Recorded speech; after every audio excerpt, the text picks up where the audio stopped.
നാലാൾ പരസ്പരം കണ്ടാൽ ഇതെന്തൊരു ചൂടാണപ്പാ എന്നായിരിക്കും ഇപ്പോൾ ആദ്യം പറയുന്നത്. അത്രയ്ക്ക് ചൂടാണ് നാട്ടിലാകെ. ചൂടിന് ആശ്വാസമായി വേനൽ മഴ എത്തുമെന്ന പ്രതീക്ഷയിലിരിക്കുമ്പോഴാണ് ഇടിവെട്ടിയത്. സംസ്ഥാനത്ത് ഇതാ വീണ്ടും ഉഷ്ണതരംഗ മുന്നറിയിപ്പ് വന്നിരിക്കുന്നു.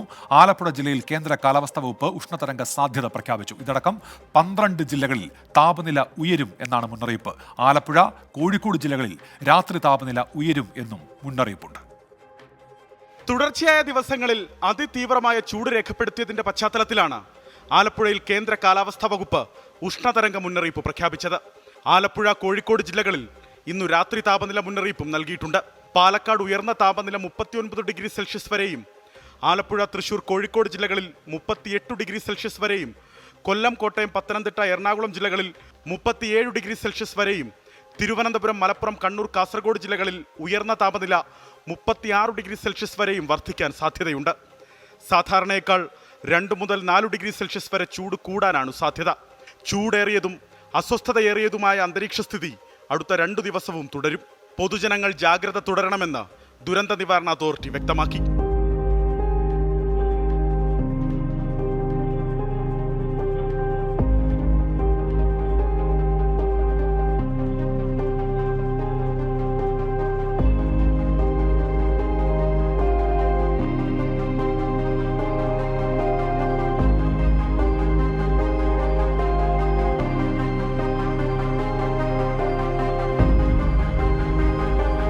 തൃശൂർ എരുമപ്പെട്ടിയിൽ സൂര്യാഘാതമേറ്റു പശു ചത്തു.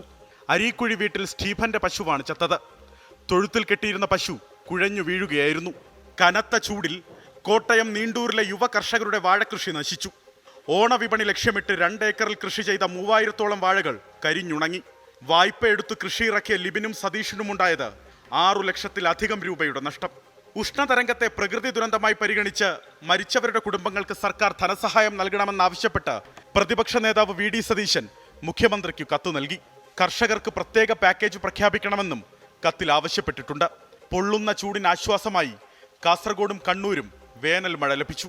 അടുത്ത 5 ദിവസം കൂടുതൽ പ്രദേശങ്ങളിൽ ഇടിമിന്നലോട് കൂടിയ വേനൽ മഴ സജീവമാകാൻ സാധ്യതയുണ്ട്. ഇടുക്കി, മലപ്പുറം ജില്ലകളിൽ നാളെ യെല്ലോ അലേർട്ട് പ്രഖ്യാപിച്ചു. കള്ളക്കടൽ പ്രതിഭാസത്തിന്റെ ഭാഗമായി തെക്കൻ തമിഴ്നാട് തീരത്ത് ഉയർന്ന തിരമാലയ്ക്കും കടലാക്രമണത്തിനും സാധ്യതയുള്ളതിനാൽ മത്സ്യത്തൊഴിലാളികളും തീരദേശവാസികളും ജാഗ്രത പാലിക്കണം. വരും ദിവസങ്ങളിൽ കേരളത്തിന്റെ അന്തരീക്ഷ സ്ഥിതിയിൽ കാര്യമായ മാറ്റങ്ങൾ പ്രതീക്ഷിക്കുകയാണ് കാലാവസ്ഥാ വിദഗ്ധർ. ഇടിമിന്നലോട് കൂടിയ വേനൽമഴ കൂടുതൽ പ്രദേശങ്ങളിൽ ലഭിക്കാൻ സാധ്യതയുണ്ടെന്നാണ് കേന്ദ്ര കാലാവസ്ഥാ വകുപ്പിന്റെ പ്രവചനം. പൊള്ളുന്ന ചൂടിന് വേനൽമഴ ആശ്വാസമാകുമെന്ന് പ്രതീക്ഷിക്കാം. അലക്സ് റാം മുഹമ്മദ്, 24, തിരുവനന്തപുരം. പൊതുജനം കഴുതയല്ല സാർ. അപ്പോൾ കൊടും ചൂട് ഒരു ഭാഗത്തുണ്ട്, മഴ ഒരു ഭാഗത്ത് പെയ്യുകയും ചെയ്യുന്നുണ്ട്. ഏതായാലും പൊതുജനങ്ങൾക്ക് ഈ വിഷയത്തിൽ പ്രതികരിക്കാനുള്ളത് കേൾക്കാം.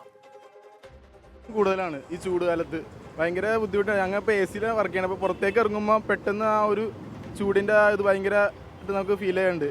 പിന്നെ പനി, അസുഖങ്ങളായിട്ടൊക്കെ വന്നിട്ടൊക്കെ ഉണ്ട്. ചൂട് സഹിക്കാൻ പറ്റാത്ത ചൂട് തന്നെയാണ്. പ്രശ്നമില്ല, ചൂട് ഭയങ്കര താങ്ങാൻ പറ്റുന്നില്ല. അപ്പോൾ അതിന് മാത്രം ചൂടുണ്ട്.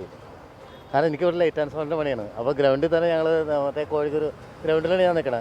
അപ്പോൾ തന്നെ അവിടെ തന്നെ നിൽക്കാൻ പറ്റാത്തത് അത്രയും ചൂടാണ്. പറ്റണില്ല മോനെ, ചൂട് കൊണ്ട് നല്ല ചൂടാണ്. ആരോഗ്യം ഒരു തളർച്ച പോലെ, ഭയങ്കര ചൂടാണ്. ചൂടിനെ പറ്റിയെന്ന് പറഞ്ഞാൽ ഞങ്ങൾ വർക്ക് ചെയ്യണോടത്ത് പോലും വർക്ക് ചെയ്യാൻ പറ്റാത്ത അവസ്ഥ. രാവിലെ നമ്മൾ എഴുന്നേറ്റ് കുളിച്ച് വന്നാലും നമുക്ക് ഭയങ്കര ചൂടാണ്. വെറുതെ ഇങ്ങനെ ഒഴുകിക്കൊണ്ടേയിരിക്കും. ചൂട് പക്ഷേ കൂടുതലാണ്. അത് ഇനിയിപ്പം എനിക്കൊന്ന് ഇനി ഈ ചൂടിൻ്റെ എഫക്റ്റ് കൊണ്ട് കൂടുതൽ മഴ കൂടുമോ എന്നും അറിയില്ല. അങ്ങനെ ഒരു കൺസേൺ ഉണ്ട്. നന്നായിട്ട് ദേഹത്തുനിന്ന് വേർപ്പ് പോകുന്നുണ്ട്, അതിൻ്റെതായ ക്ഷീണങ്ങളുണ്ട്. നല്ല രീതിയിൽ ഡോക്ടറെ കണ്ടു, മരുന്ന് വാങ്ങിച്ചു. നല്ല രീതിയിൽ പൈസ നന്നായിട്ട് പോയി ചൂടിൻ്റെ കൊണ്ട്. ഇത്രയും ചൂട് കൂടുന്നതനുസരിച്ച് അടുത്ത മഴയൊക്കെ വരുമ്പോൾ എന്തായിരിക്കും നമ്മുടെ നാട്ടിൽ സംഭവിക്കുക എന്നുള്ളത് ഇപ്പോഴേ ഞങ്ങൾക്കൊക്കെ പേടിയുണ്ട്. ആ ചൂടിലുള്ള ആശങ്ക പൊതുജനങ്ങൾ അറിയിക്കുന്നുണ്ട്. ജോസ്വിൻ ജോസഫ് പറയുന്നുണ്ട് കോട്ടയത്തും കനത്ത ചൂടുണ്ട്, അവിടെ കുടിവെള്ളം കിട്ടാക്കനിയായിട്ട് ഉറങ്ങിയിട്ട് കുറേ നാളുകളായി എന്നൊക്കെയാണ് ജോസ്വിൻ ജോസഫ് പറയുന്നത്. പവിത്രൻ പാതിരിപ്പറ്റ പറയുന്നു ഓണമാകുമ്പോഴേക്കും നമ്മളും കുഴഞ്ഞു വീഴുമെന്നാണ് തോന്നുന്നത് എന്നാണ് പവിത്രൻ പാതിരിപ്പറ്റ ഇപ്പോൾ കമൻറ്റ് രേഖപ്പെടുത്തുന്നത്.